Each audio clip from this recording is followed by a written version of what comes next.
নবীজির বয়স যখন 25, তখন নবীজি বিবাহ করেন খাদিজাতুল কুবরাকে। কথা কয় না? নবীজির বয়স যখন 25 চলে, তখন নবীজি বিয়ে করলেন খাদিজাতুল কুবরাকে। খাদিজাকে যখন নবী বিয়ে করেন, তখন কি নবী নবী ওয়াজ বুঝে না? তখন কি নবী নবী? 25 বছরে নবী নবী না। তবে আল্লাহ বলে দিয়েছেন, মুহাম্মদ তোমার বিয়ে করতে হবে তোমার ডানে বামে সামনে। সাপোর্ট দেওয়ার জন্য লোকের প্রয়োজন। আমি এমন একজন নারীকে নির্বাচিত করেছি, ওই নারীকে তুমি 25-এই বিয়ে করো। যখন নবী খাদিজাতুল কুবরাকে বিয়ে করেন, নবীজির বয়স 25, খাদিজাতুল কুবরার বয়স 40।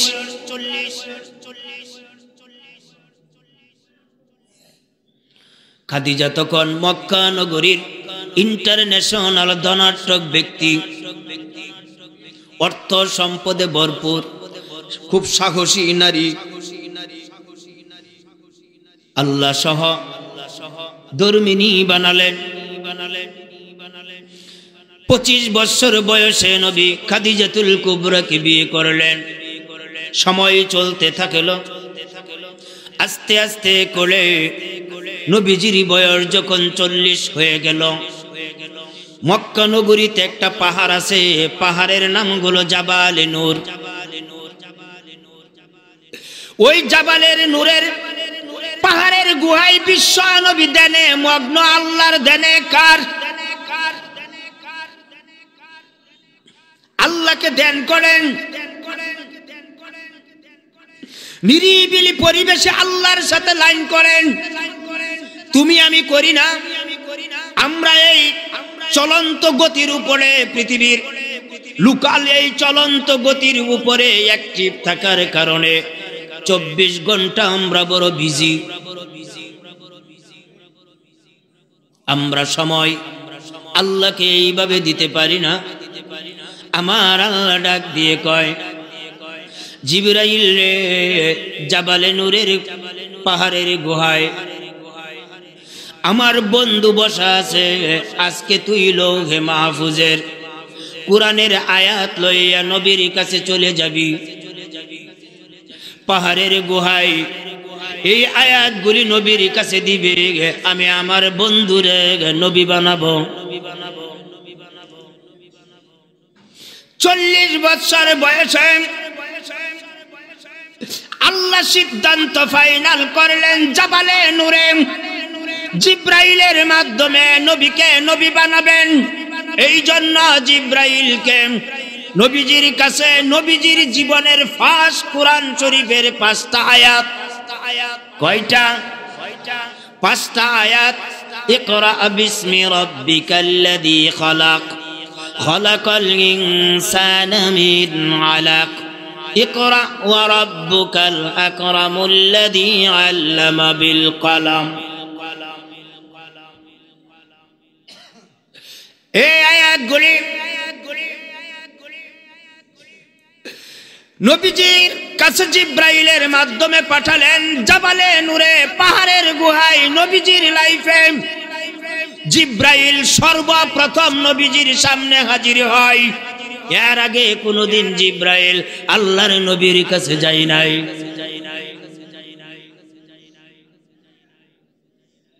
শুনবেন না? বন্ধ করে দিব। এর আগে কোনোদিন জিব্রাইল যায় নাই নবীর জীবনে। পাহাড়ের গুহায় জিব্রাইল চলে আসলো। নবী জিজ্ঞাসা করলেন, হাল ইসমুকা, তোমার নাম কি? জিব্রাইল প্রশ্নের জবাব দেয়, আনা জিব্রাইল আলাইহিস সালাম, আমি তো জিব্রাইল আলাইহিস সালাম। কাইফা হাল? নবী প্রশ্ন করেন, কি অবস্থা তোমার? জিব্রাইল প্রশ্নের জবাব দেয়, আলহামদুলিল্লাহ। কি ব্যাপার? জিব্রাইল আলাইহিস সালাম নবীকে ডাক দিয়ে বলেন, ওগো নবী, আল্লাহ তোমার জন্য কোরআনের আয়াত দিয়া পাঠাইছে। এই কোরআনের আয়াতের শিক্ষায় শিক্ষিত হয়ে গেলে নবী নবী তুমি নবী হয়ে যাইবা। পাহাড়ের গুহায় নবীজিকে বারংবার বলা হলো, এই আয়াতগুলি নবীজি জিব্রাইলের সাথে সাথে বলতে পারেন না, তার কারণ নবীজির সামনে তো নবীজির 40 বছর বয়সে এমন কথা আর কোনোদিন বলা হয় নাই। জিবরাইল আল্লাহর নবীর দিকে তাকালেন, আল্লাহ জিব্রাইলকে ডাক দিয়া কয়, জিব্রাইল বন্ধুরূপ সিনা মুবারকের সাথে তোর বুকটা একসাথে মিলাইয়া চাপ দে, তোর ভিতরে যা আছে আমি ট্রান্সফার করে বন্ধুর কাছে দিয়ে দিব। দুজনে চাপ দিল। আমি আপনাদেরকে বুঝাবো, আমাদের নবীকে রজবের চাঁদের 26 তারিখ দিবাগত রজনীতে ঊর্ধ্ব দিগন্তে আমার আল্লাহ নিতে চায়। আদম থেকে ঈসা পর্যন্ত আর কোন পয়গম্বর যাইতে পারে নাই।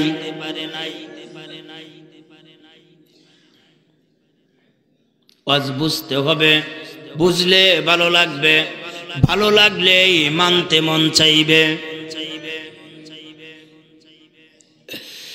জিব্রাইল চাপ দেওয়ার পরে নবীজি শিক্ষিত হয়ে গেলেন। এবার নবী তেলাওয়াত স্টার্ট করে দিলেন। জিব্রাইল নবীর চেহারার দিকে তাকাইয়া রইল। জিব্রাইলকে জিজ্ঞাসা করে এভাবে, এক পলকে কি দেখো জিব্রাইল? আল্লাহর পয়গম্বর বিশ্ব নবী মুহাম্মদ সাল্লাল্লাহু আলাইহি ওয়াসাল্লাম এই আয়াতগুলি তেলাওয়াত করার কারণে জিব্রাইল আশ্চর্যান্বিত হয়ে গেল।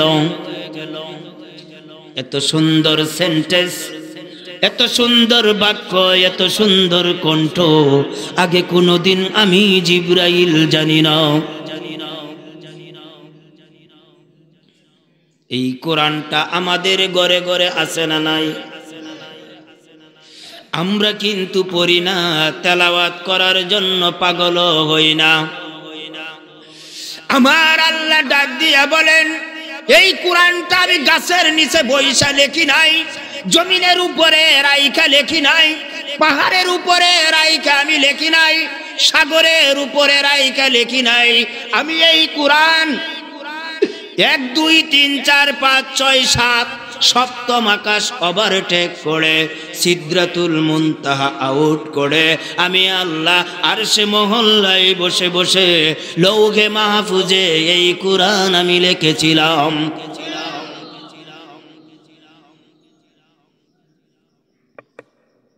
কোরআনের মান, কোরআনের ইজ্জত নিচে না উপরে? আমার আল্লাহ বলেন নিচে রাইখা রাখলেন, এই কোরআনের প্রেস্টিজ হ্যাম্পার হয়ে যাবে, এজন্যই আমি নিচে রাইখা লেখি নাই, এত উপরে আমি রেখেছি যেখানে পৃথিবীর কোন মানুষ যাইবার কোনদিন পারমিশন নাই। লা ইয়ামাসসুহু ইল্লাল মুতাহহারুন। এজন্যই কোরআন অপবিত্র অবস্থায় টাচ করা যায় না। আমার আল্লাহ বলেন কোরআনের প্রতিটা বাক্য, প্রতিটা সেন্টেন্স, প্রতিটা আয়াত, প্রতিটা সূরা, টোটাল কোরআন এর ভিতরে যতগুলি বাক্য সেন্টেন্স রয়েছে, যতবার তুমি বলবা ততবার আমি আল্লাহর সাথে কথা হবে।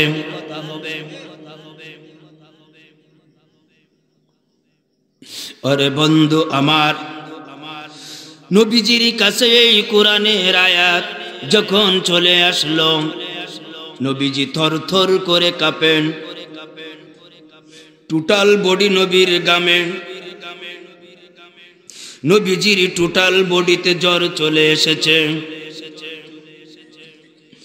তখনও নবীজির স্ত্রী খাদিজা আছে না নাই? নবী আবার পাহাড়ের গুহা থেকে কোরআনের আয়াত ভিতরে ঢুকাইয়া খাদিজার গড়ে চলে গেলেন।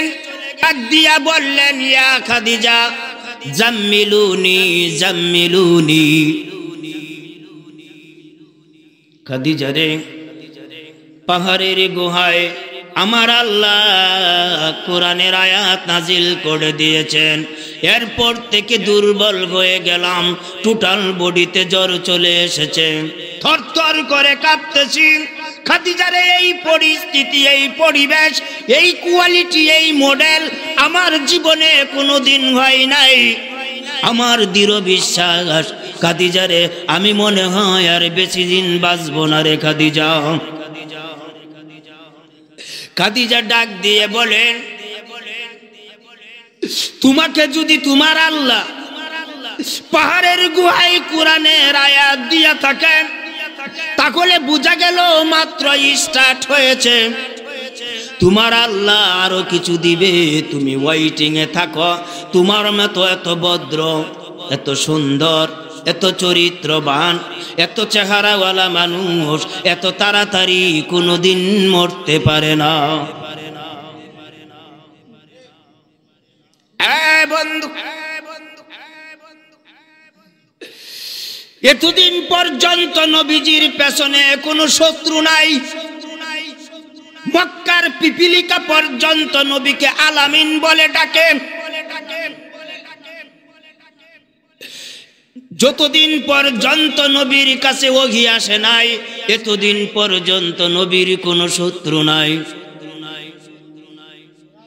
যেদিন থেকে ওহী এসেছে, ওহী আসা মানে আল্লাহর পক্ষ থেকে আইন এসেছে, সংবিধান এসেছে।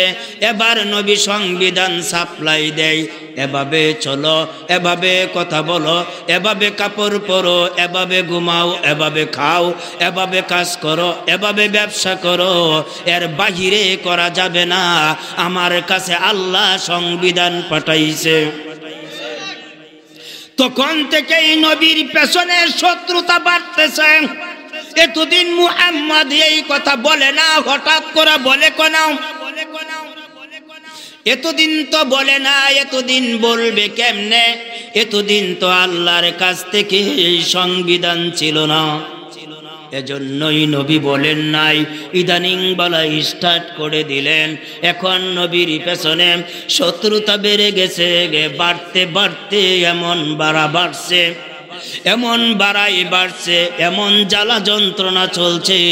হঠাৎ করে নবীকে হ্যান্ডকাপ লাগাইয়া জেলখানায় ঢুকাইছে। আমাদের নবী 3 বছর জেল খেটেছেন। কয় বছর? নবীজির চরিত্র বড়টা বল।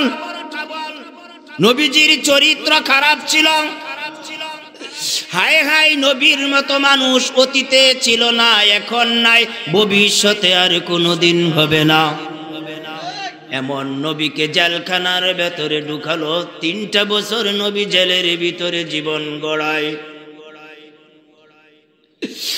আল্লাহর পক্ষ থেকে সংবিধান যেগুলি এসেছিল, এগুলি সাপ্লাই দিতে চান্স নবী পাইল না। এর আগেই জেলখানার ইন্টারন্যাশনাল আসামি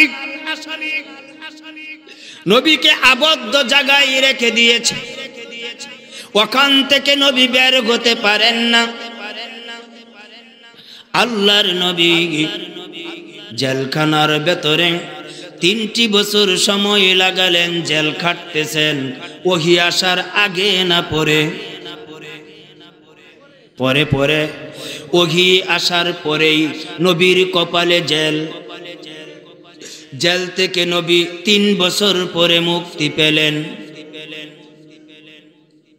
স্বস্তির নিঃশ্বাস ফেলবেন, সিদ্ধান্ত ফাইনাল করলেন।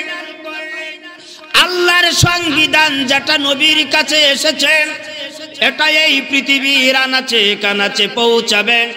সিদ্ধান্তের উপরে অটল থাকবেন। এমন প্ল্যান প্রোগ্রাম নবী যখন করলেন, এমন সময় নবীর কানে আওয়াজ এসেছে, নবীজির আপন চাচা আবু তালিব মুমূর্ষ অবস্থায় রয়েছে। 3টা বছর জেল, জেল থেকে মুক্তি পাবার পরেই নিঃশ্বাস এখনো নবী ছাড়তে পারেন নাই। এর আগেই শুনেন নবীজির চাচা আবু তালিব মুমূর্ষ অবস্থায়।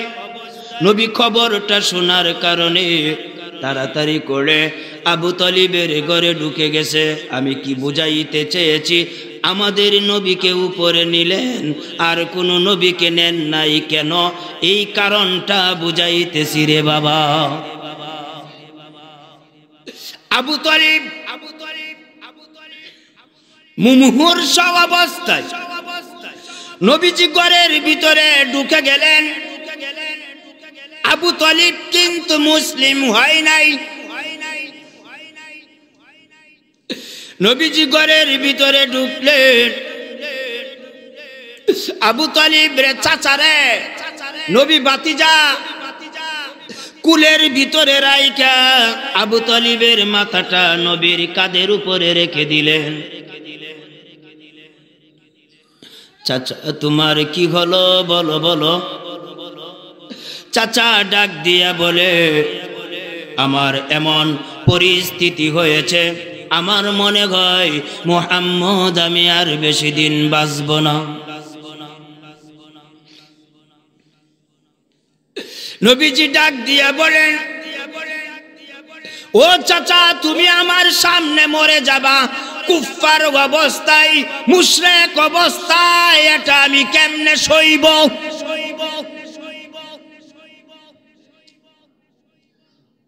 চাচা আমি তোমারে বলতে চাই, তোমার মাথাটা কিন্তু আমার কাঁধে।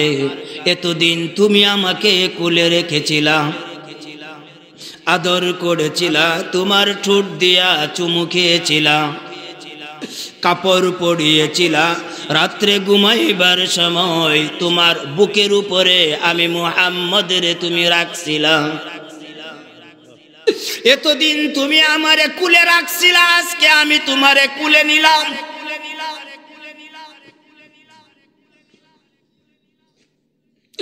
মানুষ কিন্তু পিছনের ইতিহাস ভুলে যায়। যারা অতীতের ইতিহাস ভুলে যায় এরা ভালো হতে পারে না। আপনি আপনার সমাজে তাকাবেন, আপনার ওয়ার্ডে তাকাবেন, আপনার ইউনিয়নে তাকাবেন, আপনার থানায় তাকাবেন, তাকাইয়া দেখবেন একজন মানুষের 3টা ছেলে 2টা মেয়ে,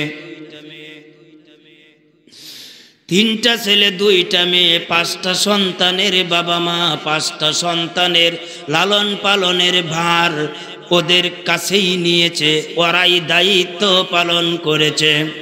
ওই 5টা সন্তানকে খাওয়াইতে, পড়াইতে, কাপড় দিতে, জাগা দিতে, কম্বল দিতে, কাঁথা দিতে, বালিশ দিতে, খাট দিতে, চকি দিতে পিতামাতা কোনোদিন ভুল করে নাই। বড় কষ্ট করে 5টা সন্তানরে লালন পালন করেছেন। কোনোদিন আব্বা আম্মা ঝগড়া করে নাই, এই কথা বলে নাই ওরে খাট দিব না, ওরে কম্বল দিব না, ওরে কাঁথা দিব না, ওরে ভাত দিব না, ওরে বাড়িতে জায়গা দিব না।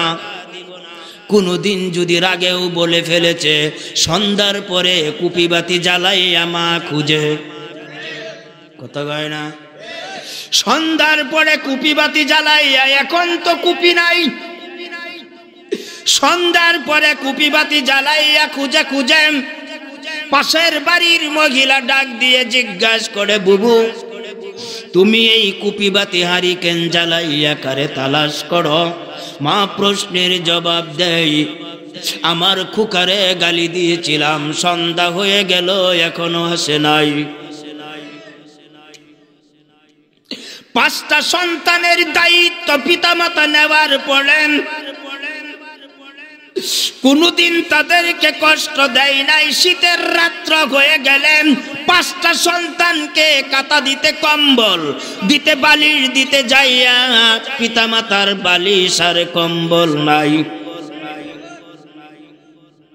রাত্রটা দুজনে গল্প করে কাটাইছে। কিছুক্ষণ পরে পরে সন্তানের খবর নিয়েছে। ওরে বাবা, 1980 সনে দেখা গেছে অনেকের বাড়িতে মশারি ছিল না,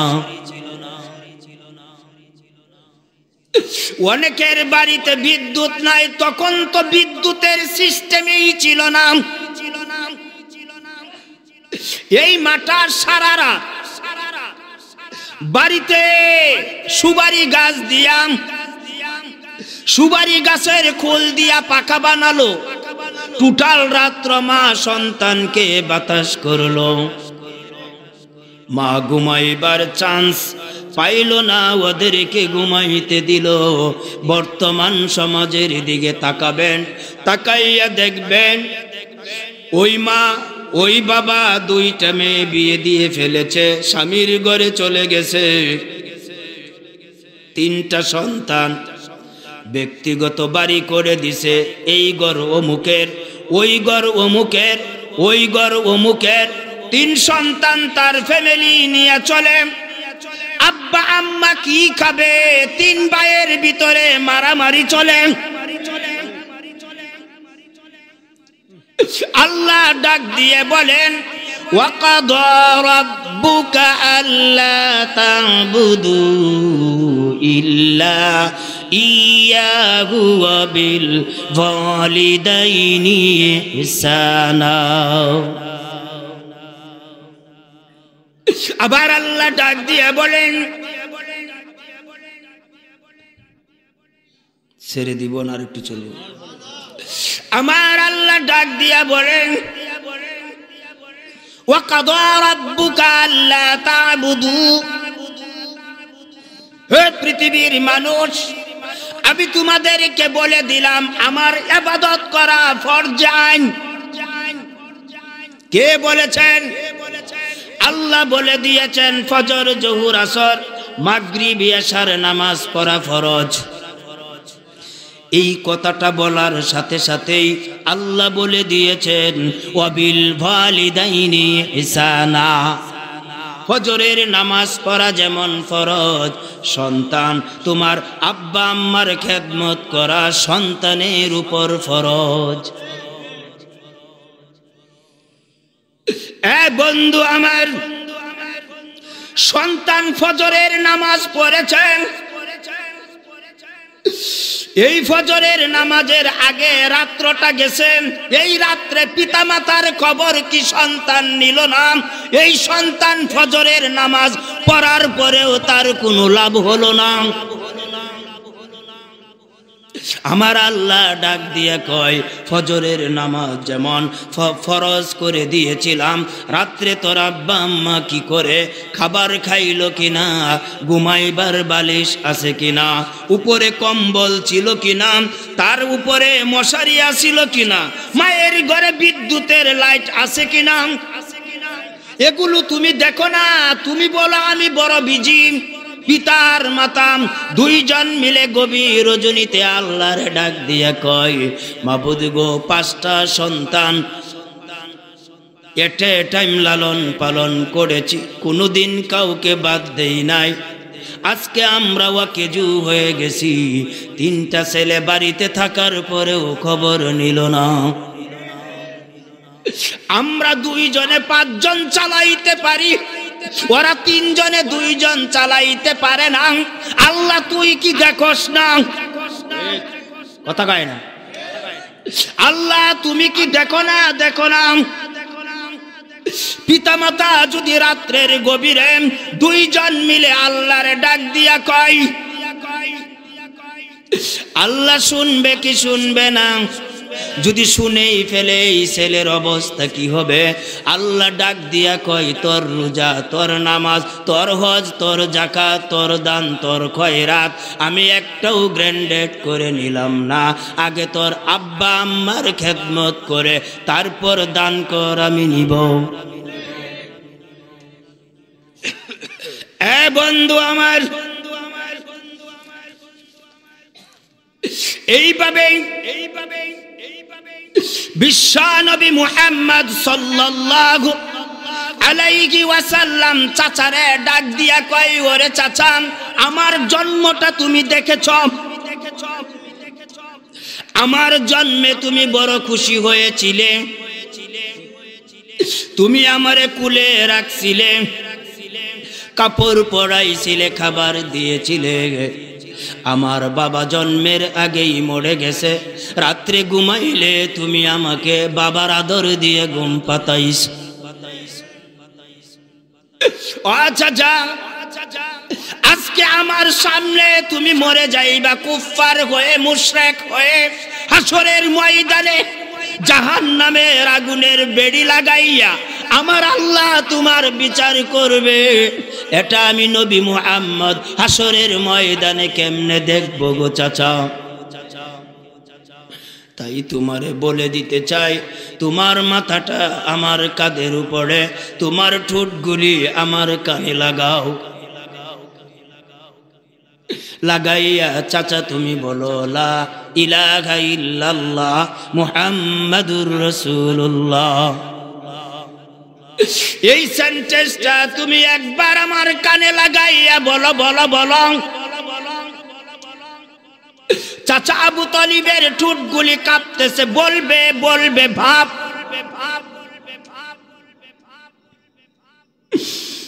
লং সময় চলে গেল, চাচা আবু তালিব লা ইলাহা ইল্লাল্লাহ মুহাম্মাদুর রাসূলুল্লাহ বলে না। নবীজি চোখের গরম পানিগুলি ছেড়ে দিয়ে বলেন, চাচা গো, আমি বুঝতে পেরেছি বাতিজার নাম নিতে তোমার বড় ইতস্তবোধ হয় গো চাচা। মুহাম্মাদুর রাসূলুল্লাহ এই সেন্টেন্সটা তোমার বলা লাগবে না, এটা আমি কমপ্লিট করে নিব ব্যক্তি দায়িত্বে। আগের সেন্টেন্সটা তুমি বলো, লা ইলাহা ইল্লাল্লাহ। এতটুক তুমি বলো। চাচা তুমি যদি এতটুক বলতে পারো মুহাম্মাদুর রাসূলুল্লাহ, এই বাকি অংশটা আমি ব্যক্তি জীবন থেকে পরিপূর্ণ করে দিব। বাতিজার নাম তোমার মুখে নেওয়া লাগবে না রে চাচা। তুমি শুধু আগের সেন্টেন্সটা বলো, যদি বলতে পারো। চাচা আমি তোমার সামনে কথা দিয়ে দিলাম, হাসরের মাঠে বিচারের দিনে উম্মত জান্নাতে যাবে, লিস্টি হবে।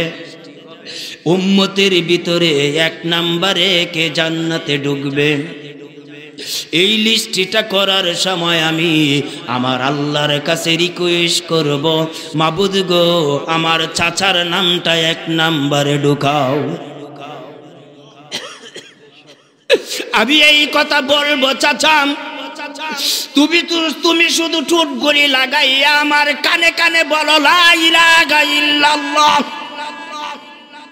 যদি বলতেই পারো নাম্বার 1-এ তুমি 1 নাম্বার পারসন, হাসরের মাঠে জান্নাতে ঢুকে যাবে চাচা।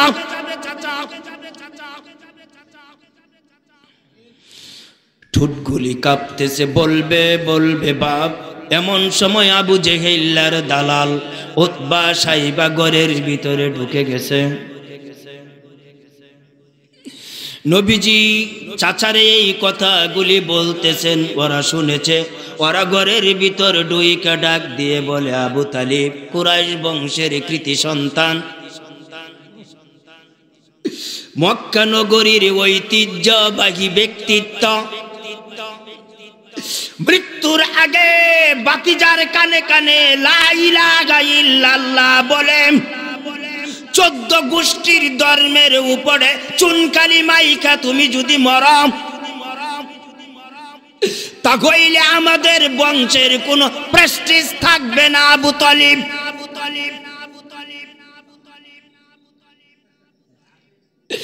এ বন্ধু আমার, আবু তালেব ওদের কথাগুলি শোনার পরে আমার দিক তাকান। ওদের কথাগুলি শোনার পরে আবু তালিব লা ইলাহা বলবে, বলবে যে বাপটা ছিল এটা ক্যান্সেল হয়ে গেল। ইতিমধ্যে আজরাইল চলে আসলো, আবু তালিবের জান নিয়ে গেল, কালিমা পড়ার আর চান্স হলো না। নবীজির সামনে আবু তালিব মরে গেল, নবী হাসে না কান্দে? নবীজি কান্দেন। আমার আল্লাহ জিজ্ঞেস করে, ওগো নবী, তুমি কি কুফার মুশরিক একজন ব্যক্তির জন্য তুমি কান্দো? আল্লাহর নবী বলেন, আমি কুফার মুশরিকের জন্য কাঁদি না, আমি কান্দি আমার চাচার অতীতের স্মৃতিগুলির দিকে তাকাইয়া। এই চাচা আমারে কি করেছেন, এই চাচা আমারে কিভাবে সামনে আগাইছেন, এই চাচার কি কি স্মৃতি আমাদের লাইফে এড, এগুলো মেমোরিতে জাগ্রত হয়েছে বিদায় আমি আল্লাহ কান্দি। আল্লাহ ডাক দিয়া বলে, নবী তুমি কাঁদো না, তোমার চোখের পানির দাম হীরা মানিক মুক্তা জৌহর গোটা বিশ্বের একসাথে মিলাইলে, এক পাল্লায় রাখলে তোমার চোখের পানির দাম বেশি হয়ে যাবে রে নবী। তুমি কাঁদলে আমি সইতে পারি না, তুমি কাঁদবা না, তোমার কান্নার বিনিময়ে তোমার চাচারে আমি এতটুক করে দিতে পারি। হাসরের মাঠে তোমার চাচার মামলার দ্বারা যা হবে, এই দ্বারার আসামি যারা যারা হবে সকলকেই শাস্তি দেওয়া হবে। তোমার চাচাকে ওদের মতো ওই দ্বারার শাস্তি তার বডিতে টাচ করা হবে না।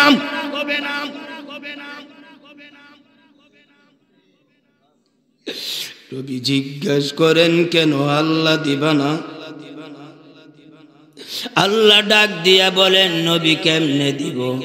তোমার চাচার ঠুটের ভিতরে জাহান্নামের আগুন দিয়ে শেক দিব, দেওয়া যাবে না। এই ঠুটগুলি দিয়ে তোমারে চুমু দিয়েছে, তোমার চাচার চেহারার ভিতরে জাহান্নামের আগুন দিয়ে শাস্তি দেওয়া হবে, দেওয়া যাবে না। তুমি নবী মুহাম্মদের গালে গালে একসাথে লাগছে, বুকটা জাহান্নামের আগুন দিয়ে জাজরা করা করে দেওয়া উচিত ছিল, দেওয়া যাবে না। ওই বুকের উপরে তুমি নবী মুহাম্মদ ঘুমাইছিলে, হাতের তালুতে আগুন দেওয়া যাবে না। এই হাত দিয়া তোমারে বড় বেশি আদর করেছে, এজন্যই তোমার চাচার মামলার দ্বারাই হাসরের মাঠে যারা দাঁড়াবে তোমার চাচাকে আলাদা করে দিব তোমার খাতিরে, বাকিদেরকে ধারা অনুযায়ী শাস্তি স্টার্ট হবে। তাহলে আল্লাহ আমার চাচার কি শাস্তি হবে না? আমার আল্লাহ বলেন টোটাল বডিতে কোনো শাস্তি নাই, একটা শাস্তি তোমার চাচারে দিব, সেটা হলো জাহান্নামে একজোড় স্যান্ডেল বানাবো আগুন দিয়ে, ওই আগুনের স্যান্ডেলগুলি তোমার চাচার পায়ের তালুতে লাগাবো, বাকিটা তোমার উসিলায় আমি আল্লাহ মাফ করে দিব। আমি বলতে চেয়েছিলাম আলোচনা শেষের দিকে নিব 12:58। এ বন্ধু আমার, আলোচনার শিরোনাম সব নবীরা রয়ে গেল, কেউ উপরে যেতে পারে নাই। আমাদের নবী এত উপরে যাওয়ার পারমিশন পেল কেন? আমার আলোচ্য আয়াতে আমি যাব, ওই আয়াতগুলি আমি তেলাওয়াত করেছি কেন? এগুলো বোঝানোর জন্যই প্রাসঙ্গিক আলোচনা টানছি। এইগুলি যদি বুঝতে পান তাহলে আয়াত বুঝে আসবে। এ বন্ধু আমার, 3 বছর জেল কাটলেন, জেল থেকে বেরিয়ে আসলেন, মুক্তি পেয়ে গেলেন। পাওয়ার সাথে সাথেই চাচা আবু তালিব চলে গেছেন। আবু তালিব চলে যাওয়ার কারণে নবীজির চোখে অনর্গল পানি ঝরে, ঝরে না, ঝরে ঝরে পানিগুলি ঝরতেছে, পানিগুলি পড়তেছে, এখন পর্যন্ত চোখের কিনারা শুকাই নাই।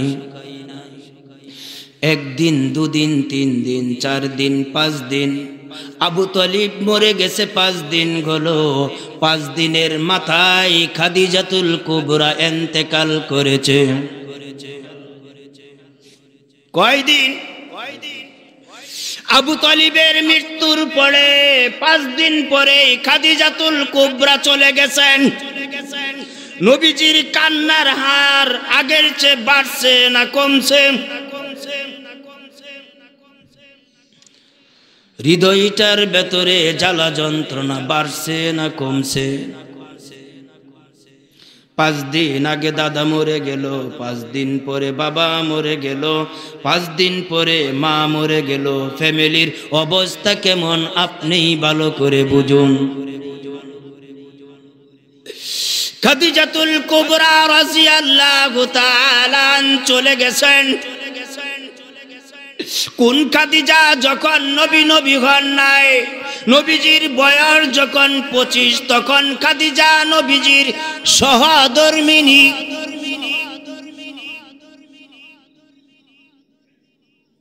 খাদিজা নবীকে অর্থ দিলেন, সম্পদ দিলেন, যুক্তি দিলেন, সমর্থন দিলেন, ভালোবাসলেন। A to Z সাবজেক্ট দিয়ে নবীকে আগলিয়ে রাখলেন। আমার দিক তাকান, A to Z নবীকে দিলেন। ওই খাদিজা চলে গেছেন। নবীজির চোখের কিনারায় পানি, জেলের যন্ত্রণায় নবীজির চোখের কিনারায় পানি। চাচা চলে গেছে বেদনায়, নবীজির চোখের গোড়ায় পানি। সহধর্মিণী চলে গেছে ওই জ্বালায়।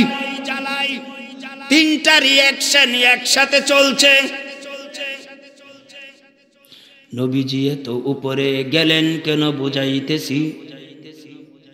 আর কোন পয়গাম্বর যায় নাই, আমাদের নবী কেন বলো বুঝাইতেছি রে বাবা। খাদিজাতুল কুবরা ইন্তেকালের সময় নবীজিকে ডাক দিয়া বলেন, প্রাণের প্রিয়তম স্বামী। হযরতে খাদিজাতুল কুবরা যতদিন বেঁচে ছিলেন ততদিন নবী দ্বিতীয় কোনো বিয়ে করেন নাই। আমার আল্লাহ নিষেধ করে দিলেন, খাদিজা থাকতে যাইয়া দ্বিতীয় বিয়া করা যাবে না, করলে খাদিজার প্রেস্টিজ থাকবে না। খাদিজার মৃত্যুবরণের পরে, ইন্তেকালের পরে আমাদের নবীর মৃত্যুর পূর্ব পর্যন্ত নবী আরো 10টা বিয়ে করেছিলেন। কয়টা? খাদিজারে নিয়ে কয়জন? 11 জন। আল্লাহ বলে দিয়েছেন, নবী গো দ্বিতীয় কোনো সহধর্মিণী হবে না খাদিজা থাকলে। খাদিজা চলে যাওয়ার পরে হিসাব আলাদা হবে। কত দাম খাদিজার, কত মান খাদিজার। খাদিজাতুল কুবরা চলে গেলেন। নবীজি বড় দুর্বল হয়ে গেলেন। টেন্ডেল করেন 24 ঘন্টা নবীর চোখ দিয়ে পানি পড়ে। হঠাৎ করে আল্লাহ অর্ডার করলেন, নবী গো মক্কা নগরী ছেড়ে দাও, তায়েফের জমিনে যাও, ওখানে পাবলিকদেরকে কোরআনের দাওয়াত দাও। কথা বলেন। তায়েফের জমিনে চলে যাও, ওই জায়গায় যাইয়া দাওয়াত দিতে থাকো। নবীজি তায়েফের জমিনে চলে গেলেন, দাওয়াত দিবেন সিদ্ধান্ত ফাইনাল করলেন। 3 জন ব্যক্তিকে টার্গেট করে তাদেরকে কালিমার কথা বললেন। ওরা প্রশ্নের জবাব দিল, ও তায়েফের মানুষ চলে আসো, তাকাইয়া দেখো মক্কা থেকে নতুন পাগলের আমদানি। রিঅ্যাকশন করতে যাইয়া ওরা ছোট ছোট বাচ্চাগুলিদেরকে অর্ডার করলো, থলির ভিতরে পাথর লো, পাথরগুলি মুহাম্মদের গায়ে লাগা। মুহাম্মদের গায়ে লাগাম পিছন দিক দিয়া ওই বাচ্চাগুলি লেলিয়ে দেওয়ার কারণে, পাথর মারার কারণে নবীর মাথা থেকে রক্তগুলি জড়তে জড়তে টোটাল বডি রক্ত, পায়ের জুতা পর্যন্ত ভরপুর হয়ে গেছে। একবার, দুবার, তিনবার নবীজি তায়েফের ময়দানে বেহুশ হয়ে গেছেন।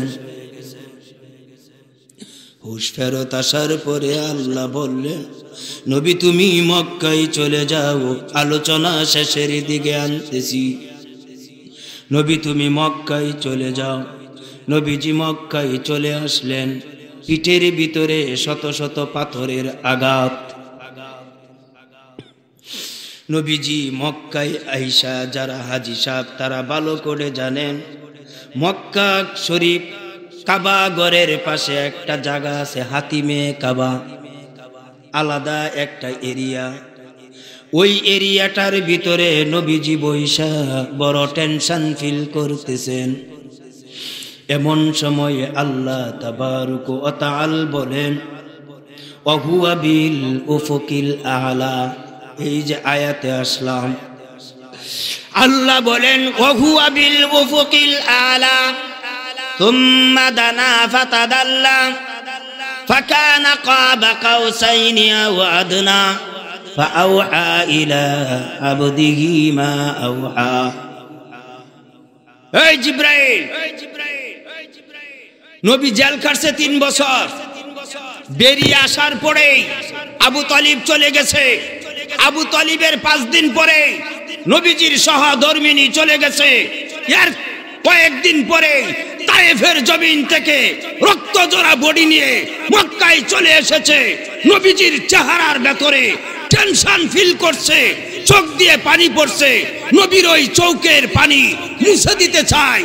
এই মলিন চেহারাটার ভেতরে হাসি ফুটাইতে চাই বিদায় জিবরাইল নতুন সংবাদ নিয়ে চলে যাও, আমার বন্ধুরে ডাক দিয়া বলো, কাবা ঘরের হাতিমে কাবা থেকে আমার বন্ধু উর্ত ভবনে আসবে, আমার কাছে থাকবে 27 বছর। আমি আমার বন্ধুর সাথে কথা বলবো।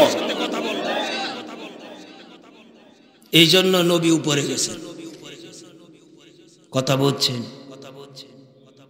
উপরে হাতিমে কাবা থেকে উপরে যাওয়া স্টার্ট হয়েছে। কিভাবে গেলেন?